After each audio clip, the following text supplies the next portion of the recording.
2024 ஆண்டு அக்டோபர் திங்கள் 2ஆம் நாள் கள்ளக்குறிச்சி மாவட்டம் உளுந்தூர்பேட்டையில் விடுதலை சிறுத்தைகள் கட்சியின் துணைநிலை அமைப்பான மகளிர் விடுதலை இயக்கத்தின் சார்பில் நடைபெற்றுக் கொண்டிருக்கிற மது மற்றும் போதைப்பொருள் ஒழிப்பு மாநாட்டில் முன்மொழியப்படும் தீர்மானங்கள். தீர்மானம் எண் 1, அரசமைப்பு சட்டத்தின் உறுப்பு எண் 47 கூறியுள்ளவாறு மதுவிலக்கை தேசிய கொள்கையாக அறிவிப்பு செய்ய வேண்டும். இந்திய அரசமைப்பு சட்டத்தின் உறுப்பு எண் 47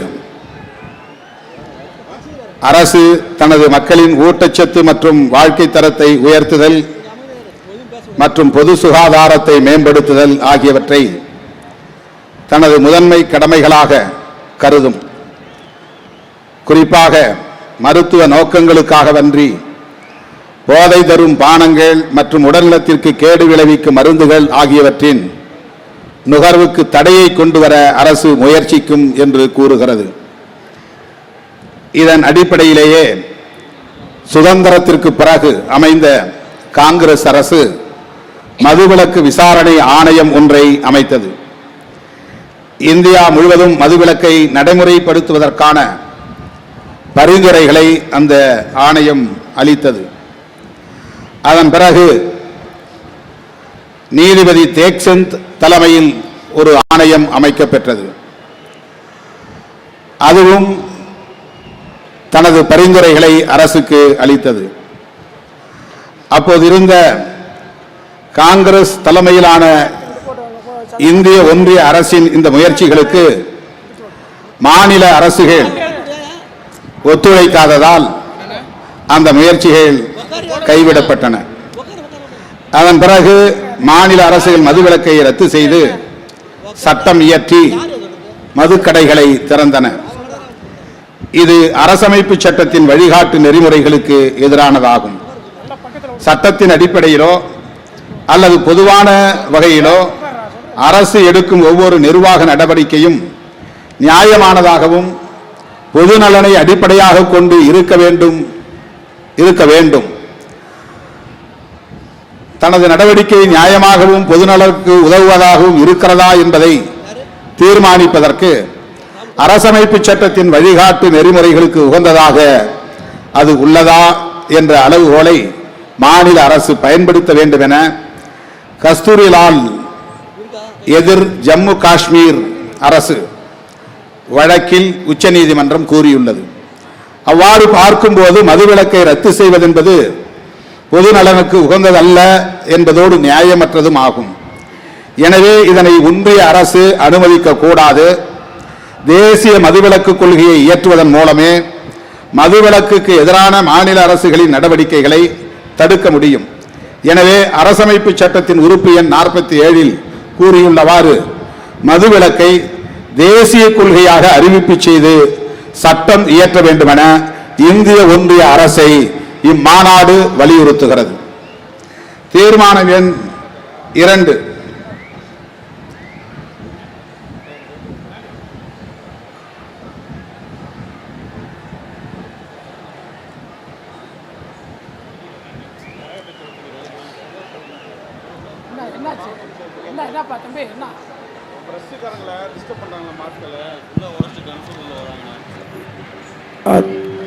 தோழர்கள் பத்திரிகையாளர்களுக்கு தயவு செய்து மதுவிலக்கை நடைமுறைப்படுத்தும் மாநில அரசுகளுக்கு சிறப்பு நிதி வழங்கிட வேண்டும்.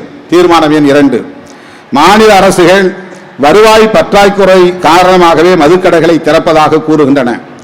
குறிப்பாக ஜிஎஸ்டி வரி விதிப்பு நடைமுறைக்கு வந்த பின்னரே மாநில அரசுகளின் வரி வருவாய் பெருமளவில் பாதிக்கப்பட்டிருக்கிறது.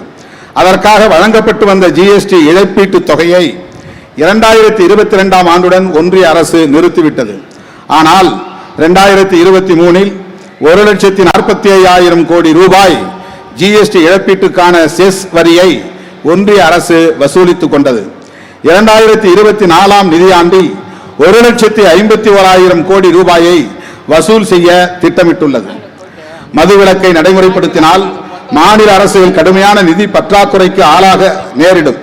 அந்த நிலையை தவிர்ப்பதற்கு தற்போது ஒன்றிய அரசால் வசூலிக்கப்படும் ஜிஎஸ்டி இழப்பீட்டு செஸ் வரியை மதுவிலக்கு இழப்பீட்டு செஸ் வரியாக வசூலித்து அத்தொகை முழுவதையும் மதுவிலக்கை நடைமுறைப்படுத்தும் மாநிலங்களுக்கு பிரித்தளிக்க இந்திய ஒன்றிய அரசு முன்வர வேண்டும் என இம்மாநாடு வலியுறுத்துகிறது. தீர்மானம் எண் 3, மதுவிலக்கை நடைமுறைப்படுத்தும் மாநிலங்களுக்கு கூடுதல் நிதி பகிர்வு வேண்டும். கூடுதல் நிதி பகிர்வு அளிக்க வேண்டும். தம்பி, இந்த இடது பக்கத்தில் இருக்க தம்பி, நாற்காலியை தூக்காதீங்க. அந்த பேரிகார்டு வந்து தாண்டி குதிக்கிறது முயற்சி பண்ணாதீங்க தயவு செய்து. பெண்கள் உட்கார்ந்து இருக்கிறாங்க, டவர்ல ஏறி நிக்கிறவங்க. தம்பி, தீர்மானம் எண் 3, மதுவிலக்கை நடைமுறைப்படுத்தும் மாநிலங்களுக்கு கூடுதல் நிதி பகிர்வு அளிக்க வேண்டும். அரசமைப்பு சட்டத்தின் உறுப்பு எண் 280 அடிப்படையில் மாநிலங்களுக்கு நிதி பகிர்வு எத்தனை சதவீதம் செய்யப்பட வேண்டும் என்பதை அதற்காக அமைக்கப்படும் நிதிக்குழுவே தீர்மானிக்கிறது. தற்போது 16வது நிதிக்குழு இந்த சதவீதத்தை முடிவு செய்வதற்கான பணியில் ஈடுபட்டுள்ளது. மாநிலங்களுக்கு நிதி பகிர்வை தீர்மானிக்கும் போது மாநிலங்களுக்கான வருவாய், மக்கள் தொகை, நிலப்பரப்பு, வனவளம், சுற்றுச்சூழல், கட்டமைப்பு வசதி, நிதி மேலாண்மை, மக்கள் தொகை கட்டுப்பாடு, வரி வசூலிப்பதில் காட்டும் அக்கறை ஆகிய அம்சங்களின் அடிப்படையில் மாநிலங்களுக்கு நிதி பகிர்வு தீர்மானிக்கப்படுகிறது. அந்த அம்சங்களோடு மதுவிலக்கு என்பதையும் சேர்த்து மதுவிலக்கால் வருவாய் பாதிக்கப்படும் மாநிலங்களுக்கு கூடுதல் நிதி பகிர்வை செய்வதற்கு 16வது நிதிக்குழுவுக்கு ஒன்றிய அரசு வழிகாட்டுதல் அளிக்க வேண்டும் என்று இந்த மாநாடு வலியுறுத்துகிறது. போதைப் பொருள் நடமாட்டத்தை கட்டுப்படுத்துவதற்கு நிதி உதவி அளிக்கும் திட்டம் ஒன்றை இந்திய ஒன்றிய அரசு செயல்படுத்தி வருகிறது. அதன் அடிப்படையில் மிக குறைந்த நிதியே மாநிலங்களுக்கு வழங்கப்படுகிறது. அதிலும் கூட தமிழ்நாட்டுக்கு ஓரவஞ்சனை செய்யப்பட்டுள்ளது. ஒன்றிய அரசு அளித்துள்ள புள்ளி விவரத்தின்படி 2020-21 ஆண்டில் 20,21,000 ரூபாய் மட்டுமே ஒன்றிய அரசால் தமிழ்நாட்டுக்கு வழங்கப்பட்டிருக்கிறது. மற்ற ஆண்டுகளில் தமிழ்நாட்டுக்கு அந்த நிதி அளிக்கப்படவே இல்லை. தமிழ்நாட்டுக்கு ஆண்டுக்கு குறைந்தபட்சம் 50 கோடி ரூபாயாக இந்த நிதியை உயர்த்தி வழங்க வேண்டும் என இம்மாநாடு இந்திய ஒன்றிய அரசை கேட்டுக்கொள்கிறது. 4, மதுவிலக்கு விசாரணை ஆணையம் ஒன்றை அமைத்திட வேண்டும். 1954 ஆண்டு டிசம்பர் திங்கள் 16ஆம் நாள் இந்திய அரசின் திட்டக்குழு சார்பில் மதுவிலக்கு விசாரணை குழு அமைக்கப்பட்டது. திரு ஸ்ரீமன் நாராயணன் என்பவர் தலைமையில் அமைக்கப்பட்ட அந்த குழு 1955 செப்டம்பர் 10ஆம் நாள் அன்று தனது அறிக்கையை சமர்ப்பித்தது. மதுவிலக்கு விசாரணை குழுவின் பரிந்துரைகளின்படி திட்டங்கள் தயாரிக்கப்பட்டு 1958ஆம் ஆண்டு ஏப்ரல் 1ஆம் நாள் முதல் நாடு முழுவதும் பூரண மதுவிலக்கை நடைமுறைப்படுத்த இலக்கு நிர்ணயிக்கப்பட்டது. ஆனால் அது கைகூடவில்லை. மீண்டும் ஒன்றிய அரசின் சார்பில் நீதிபதி தேக்சன் தலைமையில் ஒரு குழுவை நியமித்தார்கள். அந்த குழு நாடெங்கும் ஆய்வு செய்து சுமார் 1200 பக்கங்கள் கொண்ட அறிக்கையை அளித்தது. அதன் அடிப்படையில் 1970ஆம் ஆண்டுக்குள் முழுமையான மதுவிலக்கை நடைமுறைப்படுத்த வேண்டும் என இலக்கு நிர்ணயிக்கப்பட்டது. ஆனால் வரி வருவாய் வேண்டும் என்ற காரணத்தை சொல்லி மாநில அரசுகள் கள்ளு மற்றும் சாராய கடைகளை திறந்தன. அதன் பின்னர் இந்திய ஒன்றிய அரசு மதுவிலக்கு கொள்கையை கிடப்பில் போட்டது. 70 ஆண்டுகளுக்கு முன்பு இருந்ததை விட இப்போது மதுவினால் ஏற்படும் கேடுகள் அதிகரித்துள்ளன. மனித வளம் தேசிய அளவில் வெகுவாக பாதிக்கப்பட்டு வருகிறது. இது தேசத்துக்கே நேரும் பேரிழப்பாகும். எனவே இது குறித்து விரிவாக ஆய்வு செய்து தேசிய அளவிலான மனிதவள பாதிப்பை மதிப்பீடு செய்வதற்கு ஏதுவாக மீண்டும் மதுவிலக்கு விசாரணை ஆணையம் ஒன்றை இந்திய ஒன்றிய அரசு அமைத்திட வேண்டும் என இம்மாநாடு வலியுறுத்துகிறது. தீர்மானம் எண் 5, தமிழ்நாட்டில் முழு மதுவிலக்கை நடைமுறைப்படுத்துவதற்கு ஏதுவாக மதுபான கடைகளை மூடுவதற்குரிய கால அட்டவணையை அரசு அறிவித்திட வேண்டும். மது உள்ளிட்ட போதைப் பொருட்களின் பாதிப்புகளில் இருந்து தமிழ்நாட்டை மீட்க வேண்டும் என்கிற தந்தை பெரியார், பேரறிஞர் அண்ணா ஆகியோரின் கனவை நனவாக்கும் வகையிலும் குடிநோயாளிகளால் போதைப் பொருள் அடிமைகளால் பாதிக்கப்படும் தமிழ்நாட்டு பெண்களின் கண்ணீரை துடைக்கும் வகையிலும் இளம் தலைமுறையினர் மது மற்றும் போதைப் பொருள்களுக்கு அடிமையாகி குறை வயதில் பலியாவதை தடுத்து தமிழ்நாட்டின் மனித வளத்தை பாதுகாக்கும் வகையிலும் தமிழ்நாடு அரசு முழுமையான மதுவிலக்கை நடைமுறைப்படுத்த முன்வர வேண்டும் என வலியுறுத்தி கேட்டுக்கொள்கிறோம். இந்தியா முழுவதும் மது அருந்துபவர்களின் எண்ணிக்கை சராசரி 22% எனவும் தமிழ்நாட்டில் அது 32% உள்ளது எனவும் புள்ளி விவரங்கள் கூறுகின்றன. எனவே தமிழ்நாடு அரசு மதுக்கடைகளின் எண்ணிக்கையை தற்போதுள்ளதை காட்டிலும் கூடுதலான வேகத்தில் படிப்படியாக குறைக்க வேண்டும். அத்துடன் முழுமையான மதுவிலக்கை நடைமுறைப்படுத்துவதற்கான கால அட்டவணையை அறிவிக்க வேண்டும் எனவும் இம்மாநாடு தமிழக அரசை வலியுறுத்துகிறது. தீர்மானம் எண் 6, தமிழ்நாட்டில் போதைப் பொருட்கள் புழக்கத்தை கட்டுப்படுத்த உறுதியான நடவடிக்கைகளை எடுத்திட வேண்டும். தமிழ்நாட்டை சார்ந்த 86,000 ஆண்கள் 22,000 பெண்கள் கஞ்சா பயன்படுத்துவதாகவும் 1,71,000 ஆண்கள் 6,000 பெண்கள் ஓபியம் பயன்படுத்துவதாகவும் 1,92,000 ஆண்கள் 10,000 பெண்கள் மயக்கம் தரும் மாத்திரைகளை பயன்படுத்துவதாகவும் 7,000 ஆண்கள் 1,000 பெண்கள் கோக்கைன் என்கிற போதைப் பொருள்களை பயன்படுத்துவதாகவும் ஏடிஎஸ் புகைப்பதன் மூலம் மயக்கம் தரும் போதைப் பொருட்கள் புத்தியை நிலைகுலைய செய்யும் போதைப் பொருட்கள் ஆகியவற்றை 1,82,000 ஆண்களும் 13,000 பெண்களும் பயன்படுத்துவதாகவும் நாடாளுமன்றத்தின் மாநிலங்களவையிலே 13/12/2023 அன்று எழுப்பப்பட்ட கேள்வி ஒன்றுக்கு எழுத்துப்பூர்வமான விடையளிக்கப்பட்டுள்ளது. தமிழ்நாட்டில் போதைப் பொருள் நடமாட்டம் நாளுக்கு நாள் அதிகரித்து வருவது கவலை அளிக்கிறது.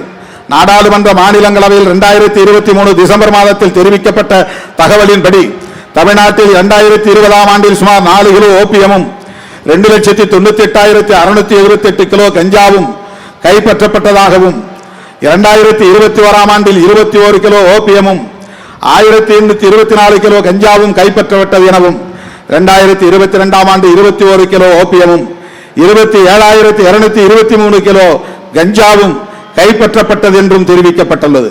அத்துடன் போதைப் பொருட்கள் கைப்பற்றப்பட்டது தொடர்பாக 2020 ஆண்டு 543 வழக்குகளும் 2021 ஆண்டு 6,852 வழக்குகளும் 2022 ஆண்டு 10,385 வழக்குகளும் தமிழ்நாட்டில் பதிவு செய்யப்பட்டுள்ளன. ஒவ்வொரு ஆண்டும் போதைப் பொருள் பயன்பாடு தொடர்பாக பதிவு செய்யப்பட்ட வழக்குகளின் எண்ணிக்கை அதிகரித்துக் கொண்டே வருவதை பார்க்கிற போது தமிழ்நாட்டில் போதைப் பொருள் புழக்கம் அதிகரித்து வருகிறது என்பது உறுதிப்படுகிறது. மதுவை போல் அல்லாமல் போதைப் பொருட்கள் ஏற்கனவே இங்கு தடை செய்யப்பட்டுள்ளன. அப்படி இருந்தும் தமிழ்நாட்டின் கிராமப்புறங்களிலும் கூட போதைப் பொருள் நடமாட்டம் அதிகரித்து வருவதை காண முடிகிறது. குறிப்பாக பள்ளி கல்லூரி மாணவர்களிடையே மதுவை காட்டிலும் போதைப் பொருட்களின் புழக்கம் அதிகரித்து வருகிறது. சென்னை, திருவண்ணாமலை, உதகை ஆகிய 3 மாவட்டங்களில் மேற்கொள்ளப்பட்ட ஆய்வின் அடிப்படையில் 7ஆம் வகுப்பிலிருந்து 12ஆம் வகுப்பு வரை படிக்கும் மாணவர்களில் 9% பேர் மது, கஞ்சா, கூல்லிப் ஆகிய போதைப் பொருட்களுக்கு அடிமையாகி இருக்கிறார்கள் என்கிற அதிர்ச்சி தரும் புள்ளி விவரத்தை சமூக கல்விக்கான நிறுவனம் என்ற அமைப்பு கண்டறிந்துள்ளது. இந்நிலையில் போதைப் பொருள் புழக்கத்தை கட்டுப்படுத்த தமிழ்நாடு அரசு உறுதியான கடுமையான நடவடிக்கைகளை மேற்கொள்ள வேண்டும் என்று மாநாடு கேட்டுக்கொள்கிறது. 7. மது மற்றும் போதைப் பொருட்கள் ஒழிப்புக்கான விழிப்புணர்வு பரப்பு இயக்கத்தில் மகளிர் சுய உதவிக் குழுக்களை ஈடுபடுத்த வேண்டும். மது மற்றும் போதைப் பொருட்கள் ஒழிப்புக்கு சட்டப்பூர்வமான நடவடிக்கைகள் எடுத்தால் மட்டும் போதாது. போதைப் பழக்கத்தால் ஏற்படும் பெரும் பாதிப்புகள் தொடர்பாக பொதுமக்களிடையே போதிய விழிப்புணர்வை ஏற்படுத்த வேண்டும். தொடர்ச்சியான பரப்பு இயக்கத்தின் மூலமே அத்தகைய விழிப்புணர்வை மக்களிடையே ஏற்படுத்த முடியும். எனவே மது போதைப் பொருட்கள் ஒழிப்பு பரப்பு இயக்கம் ஒன்றை தமிழ்நாடு அரசு துவங்கிட வேண்டும். அந்த பரப்பு இயக்கத்தில் தமிழ்நாடெங்கும் இயங்கி வருகிற மகளிர் சுய உதவிக் குழுக்களை முழுமையாக ஈடுபடுத்த வேண்டும் என்று தமிழ்நாடு அரசை வலியுறுத்தி கேட்டுக்கொள்கிறோம். தமிழ்நாடு அரசின் மதுவிலக்கு மற்றும் ஆயத்தீர்வைத்துறையின் 2024-25 ஆண்டுக்கான கொள்கை விளக்க குறிப்பில் மது மற்றும் போதைப் பொருட்களின் தீமையை பற்றி மக்களிடம் விழிப்புணர்வை ஏற்படுத்துவதற்கு 4 கோடி ரூபாய் ஒதுக்கப்பட்டிருப்பதாக தெரிவிக்கப்பட்டுள்ளது. இந்த தொகை போதுமானதல்ல. குறைந்தது ஆண்டுக்கு 200 கோடி ரூபாயாக மது மற்றும் போதைப் பொருள் எதிர்ப்பு பரப்பு இயக்கத்திற்கென பட்ஜெட்டில் ஒதுக்க வேண்டும் என்று இம்மாநாடு தமிழ்நாடு அரசை கேட்டுக்கொள்கிறது. 8. குடிநோயாளிகளுக்கும் போதை அடிமை நோயாளிகளுக்கும் நச்சு நீக்க சிகிச்சை அளிக்க அரசு மருத்துவமனைகளில் அவற்றுக்கான மையங்களை உருவாக்க வேண்டும். De addiction centre. தமிழ்நாடு முழுவதும் 20 இடங்களில் போதை மீட்பு மையங்கள் அமைத்து சிகிச்சை அளிக்கப்பட்டு வருவதாகவும் இந்த நிதியாண்டில் மேலும் 25 மையங்கள் அமைக்கப்படும் என்றும் அண்மையில் தமிழ்நாடு அரசின் மதுவிலக்குத்துறையால் தெரிவிக்கப்பட்டுள்ளது. இது தமிழ்நாட்டில் உள்ள குடிநோயாளிகளின் எண்ணிக்கையை ஒப்பிடும்போது சிகிச்சை மையங்களின் எண்ணிக்கை மிக மிக குறைவாகும். எனவே அனைத்து அரசு மருத்துவமனைகளிலும் போதை மீட்பு சிகிச்சை மையங்களை டி அடிக்ஷன் சென்டர்ஸ் அமைத்திட வேண்டும் என்று மாநாடு தமிழ்நாடு அரசுக்கு வேண்டுகோள் விடுக்கிறது. தீர்மானம் எண் 9. மது மற்றும் போதை அடிமை நோயாளிகளுக்கான மறுவாழ்வு மையங்களை அனைத்து வட்டாரங்களிலும் அமைத்திட வேண்டும்.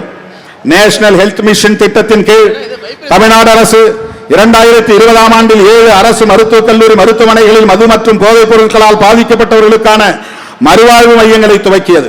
அதற்காக 100 பேர் தற்காலிக பணியாளர்கள் நியமிக்கப்பட்டனர். டாஸ்மாக் அதற்கான செலவை ஏற்றுக்கொண்டது.